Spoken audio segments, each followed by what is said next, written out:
Viewers, the big story on Afternoon Dispatch is coming in from Bengal. A fresh flashpoint is unraveling in Kolkata over access to 136-year-old Bakra Masjid, located inside the premises of Netaji Subhash Chandra Bose International Airport.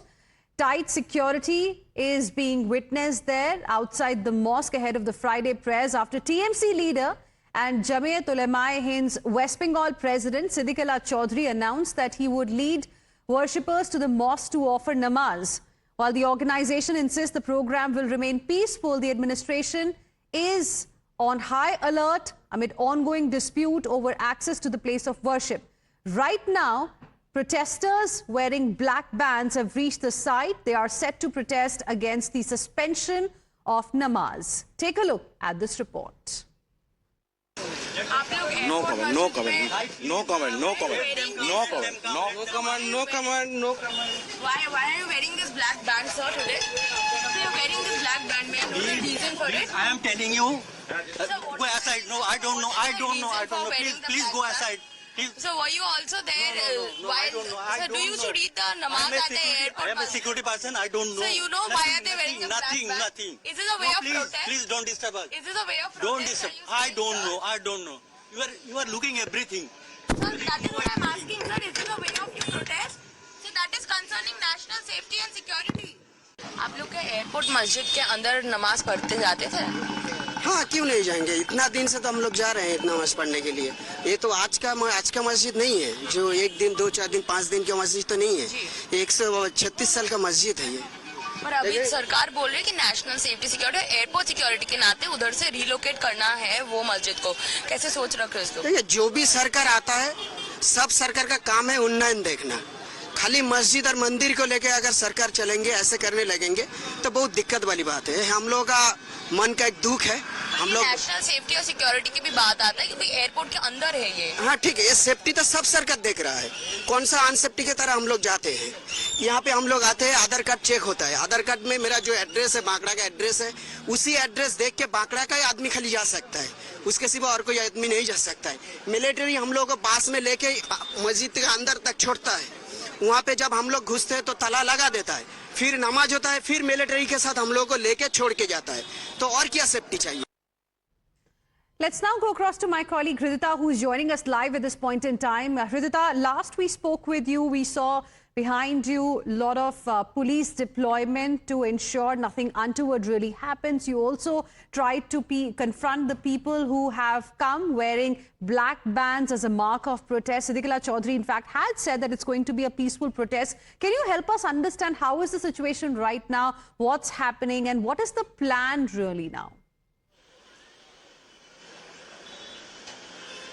Well, Hina, at this point I'm standing just opposite the masjid which is located inside the airport. That 136-year Bakra Masjid is held inside the airport and that is to be relocated. And at this point I'm standing outside the Jamia Islamia Madaniya, which is the opposite masjid of the airport masjid. And the protesters out here have come to this masjid today wearing black bands to hold their Friday namaz. At 1 p.m. the namaz for Friday's Jummah has started already inside the masjid, and they are doing it inside the Jamia Islamia Masjid, which is opposite to the airport masjid, as they were stopped from entering that masjid which is held inside the airport. Now understand the location is very strategic because over the years of, even as protesters say, it is a 136-year-old masjid. Even during the CPIM regime, this masjid was tried to be removed from that area, relocated. However, due to the laws that the Muslim law states that you are not allowed to move a masjid and give a masjid a new land.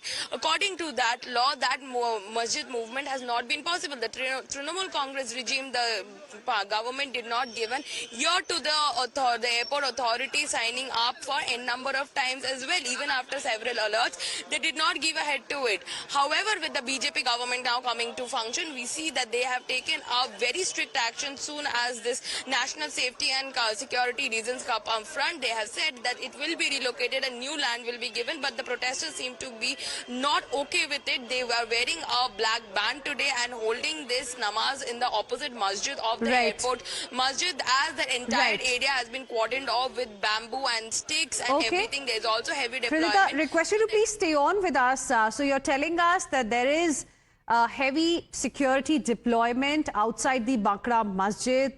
Jamiat Ulema-e-Hind's West Bengal Chief Siddiqullah Chaudhry announced yesterday, viewers, that he, along with local residents, will reach the airport to offer Friday prayers. The TMC leader and ex-Bengal minister added that 1 crore Muslims across the state of Bengal would protest for the masjid. He called on members of minority community to fight for the rights of the Muslim community to offer prayers at the historic mosque. He also said that if they are prevented from entering the mosque, they will stage a peaceful protest. And that's exactly what we are seeing happening right now. Listen in to this fresh reaction that we've got from Siddiqullah Chaudhry. हम क्यों बताएं? Airport authority के पास जाओ, हमको बताएंगे। 5 मरतबा meeting हुआ airport authority से, 5 बार। हाँ, ये प्रेस्टीज हम जबरदस्ती तोड़ेंगे। हम चाहते हैं बातचीत से हल हो। ये कम्युनिटी का मसला नहीं है। नो प्रोटेस्ट, पीसफुल प्रोटेस्ट होगा। प्रोटेस्ट नहीं हो, कल प्रोटेस्ट होगा पीसफुल। पुलिस अगर गोलमाल करेगा, महिला लोग छवि उठाएगा, सीधा सीधा मसला। हम लोग चाहते हैं नमाज पढ़ते हैं, टोपी नमाज ये पहनकर बताएं, दुखी है, हमको दुख है, इसमें पुलिस चाहिए। नमाज पढ़ के घर जाएगा, पुलिस चाहिए। Now, viewers, the new proposal clearly has created a lot of turbulence, in this particular case. Let's also tell you a little bit about the history of this particular mosque and how appeasement, it seems, blocked relocation. 1890s Bakra Mosque was established. 1924 British era. At that time, the aerodrome was built in this particular region. 1950s to 60s, second runway was also added. And 50s to 60s, then nearby village were cleared completely by the governments of that time. And then 1962, the state government transferred this particular land to Airport Authority of India. In 2003, there was an attempt to move the mosque, to relocate the mosque from here, but that attempt was stopped. In 2019, AAI, Airport Authority of India, proposed tunnel way to the masjid. A balancing act, many are calling it. Then 2023, bus service for Muslim devotees was also launched. And in 2026, with BJP government coming to power in Bengal, what we are witnessing right now is a big controversy. And clearly, there is a political war of words also that's happening on this particular issue. Now, the controversy escalated last week after Nawaz was suspended at the mosque. The suspension decision came after Airport Authority restricted access while citing repair work on the approach road leading to the mosque. The BJP government in West Bengal maintains that the mosque is proposed to be relocated because it is part of airport's expansion plans. Security requirements too have been cited repeatedly by Shuvendu Sarkar. However, Jamiat leaders allege that worshippers have been denied access without prior notice or any kind of consultation. Calcutta airport पे plane land नहीं कर सकते।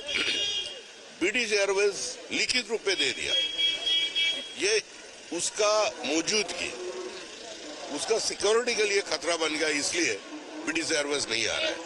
तो airport के expansion के लिए, international flight लाने के लिए और सबसे बड़ा यात्री सुरक्षा के लिए ये कदम उठाया गया। पश्चिम बंगाल में ऐसा कोई सरकार नहीं है जिस सरकार जो खड़ा होकर कोई बोल दे कि हम लोग 70% है और हिंदू 30% है, काट कर हम लोग गंगा या भागीरथी में बहा देंगे। वो अभी नहीं चलेगा, वो दिन समाप्त है। हमारा जो थीम है कि अगर किसी डेवलपमेंट का जरूरत है, इंफ्रास्ट्रक्चर का जरूरत है, लेकिन अगर कोई बहुत दिन से कोई विचारधारा है, धर्म का कोई विश्वास का बात है, तो एक यूनानिमसली कुछ सहमत के ऊपर कुछ होना चाहिए। तो अभी स्टेट गवर्नमेंट जो करना चाहते हैं, तो इसके ऊपर एक सहमत अगर हो जाते तो अच्छा हो।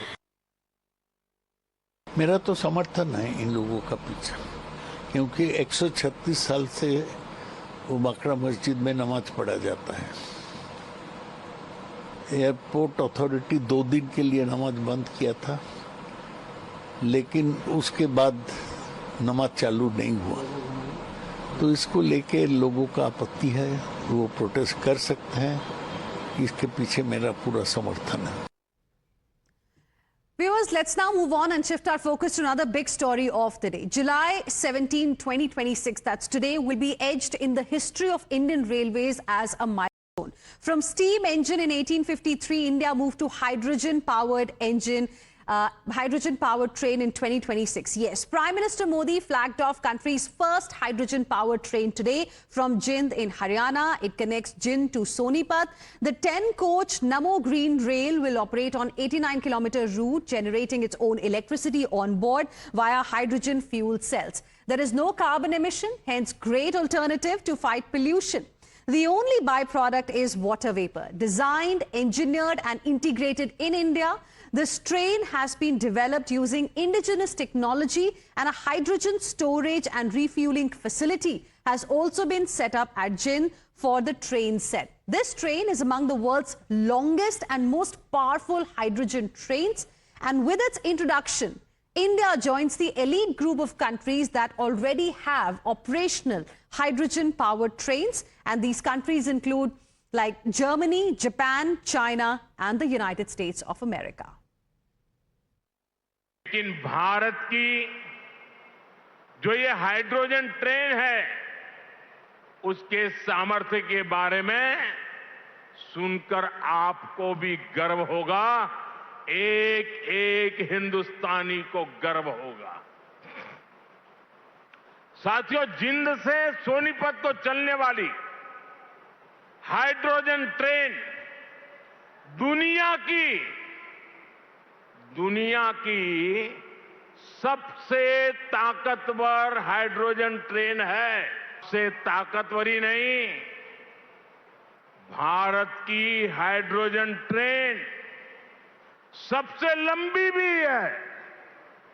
दुनिया में जहां हाइड्रोजन ट्रेन चल रही है, वो 3 या 4 कोच वाली है, और भारत ने पहली बार में सीधे 10 कोच वाली हाइड्रोजन ट्रेन चलाकर दुनिया में अपना झंडा गाड़ दिया है। ये देश के लिए गौरव की बात है, विशेषकर इंजीनियर्स के लिए गौरव की बात है कि देश में इतनी कॉम्प्लेक्स टेक्नोलॉजी को डेवलप किया गया है। It was very important to develop this technology, क्योंकि हाइड्रोजन एक न्यू एनर्जी है, न्यू फ्यूल है। इस फ्यूल का ट्रांसपोर्टेशन में कैसे यूज़ हो, उसकी टेक्नोलॉजी भारत में कैसे डेवलप हो, आत्मनिर्भर भारत की स्वदेशी टेक्नोलॉजी ये बनाना, ये बहुत इम्पोर्टेंट है, और ये आज एक बड़ा माइलस्टोन है रेलवे के लिए। So let's also, viewers, tell you a little bit more about the features of this hydrogen-powered train that India has got today. Now, it's a 10-coach hydrogen fuel cell train set. Apart from this, it's powered by 1200 kilowatt hydrogen propulsion system, and maximum operational speed is 75 kilometers per hour, but design speed is there, that's up to 110 kilometers per hour. It can carry around 2600 passengers to begin with. For now, it's going to run on Jind Sonipat route, and it'll serve at least 12 intermediate stations that will be on this particular route, and it's indigenously developed from design to prototype. My colleague Bhavna, in fact, was in Jind today tracking the historic flag-off ceremony of India's first hydrogen-powered train. She also spoke to some passengers to find out what they make of this next-gen rail technology. Take a look at this report. बिल्कुल श्वेता, प्रधानमंत्री नरेंद्र मोदी आज हरियाणा, पंजाब और चंडीगढ़ के दौरे पर है। बड़ी सौगात देने जा रहे हैं, लेकिन रेलवे के इतिहास से आज बहुत बड़ा दिन है, क्योंकि प्रधानमंत्री नरेंद्र मोदी देश की पहली हाइड्रोजन ट्रेन को हरी झंडी दिखाने जा रहे हैं। और अब भारत उन तमाम देशों की लिस्ट में शामिल हो जाएगा जिसके पास खुद की हाइड्रोजन ट्रेन है। इसके पहले जर्मनी, चाइना, जापान के पास हाइड्रोजन ट्रेन थी, लेकिन एक सबसे बड़ी बात यह है कि भारत के पास सबसे ज्यादा बड़ी क्षमता वाली हाइड्रोजन ट्रेन है। 10 कोचेज वाली हाइड्रोजन ट्रेन। आपको हम उसकी तस्वीर पहली झलक दिखा देते हैं कि किस तरह से अब ये सज धज के पूरी तरह से तैयार है, और सुबह 11 बजे का वक्त होगा जब प्रधानमंत्री हरी झंडी दिखा के इसे जिंद रेलवे स्टेशन से रवाना करेंगे। इस वक्त हम जिंद रेलवे स्टेशन पर मौजूद है, और यहां से लेकर दोपहर 1 बजे ये सोनीपत पहुंचेगी। बीच में 12 स्टेशन आएंगे। किराए की बात करें तो अभी जो किराए की बात हो रही है वो करीब 5 से 25 रुपए के बीच होगी, और 75 किलोमीटर प्रति घंटे की रफ्तार से ये ट्रेन जो दौड़ेगी, और इसकी जो हाईएस्ट स्पीड होगी वो करीब 110 किलोमीटर प्रति घंटे की की रफ्तार होगी। फिलहाल आप ये ट्रेन देख सकते हैं, तो भारत अपने 2070 तक जो नेट जीरो का लक्ष्य बनाकर चल रहा है उसमें तेजी से आगे बढ़ रहा है। इसके साथ ही ग्रीन हाइड्रोजन मिशन की ये बड़ी पहल है। फिलहाल ये बाहर की तस्वीर है, सज धज के ट्रेन की तस्वीर तो आप देख रही हैं, लेकिन अब अंदर की कैसी तस्वीर होगी आपको दिखाते। देखिए ये एयर कंडीशन नहीं है, पैसेंजर ट्रेन है, लेकिन इसे किसी तरह से डिजाइन किया गया है ताकि इस ट्रेन की अगर बात करें ये प्रदूषण नहीं फैलाएगी, पूरी तरह से ये पर्यावरण के लिए अनुकूल है। आप देख सकते हैं अलग अलग स्कूल के बच्चे जो हैं वो अनुभव लेने के लिए इस ट्रेन में पहुंचे हुए हैं। So this report was sent to us by my colleague Bhavna before Prime Minister launched this particular hydrogen-powered train, and you saw the excitement of the people, the first set of passengers who were in this particular train before it was flagged off from Jind by Prime Minister Narendra Modi. While the government viewers is celebrating the launch of India's first hydrogen-powered train as a milestone in innovation and green mobility, opposition is using this occasion to revive questions over another ambitious promise, the bullet train. Listen in. चलिए अच्छी बात है, bullet train भी बहुत सालों से आ रही, कई सालों से लंबित है। जिस दिन इन्होंने शपथ ली थी प्रधानमंत्री की 2014 में, उसी दिन से बुलेट ट्रेन का इन्होंने सपना लोगों को दिखाने का काम किया था। लेकिन बुलेट ट्रेन आज तक 12 साल हो गया इस सरकार के। बुलेट ट्रेन अहमदाबाद से मुंबई चलनी थी, लेकिन आज तक बुलेट ट्रेन ना चल पाई। हाइड्रोजन ट्रेन में क्या है क्या नहीं जो है, ठीक है, अगर कोई चीज़ अच्छी आ रही है हिंदुस्तान में तो हम उसके लिए बधाई देना चाहते हैं।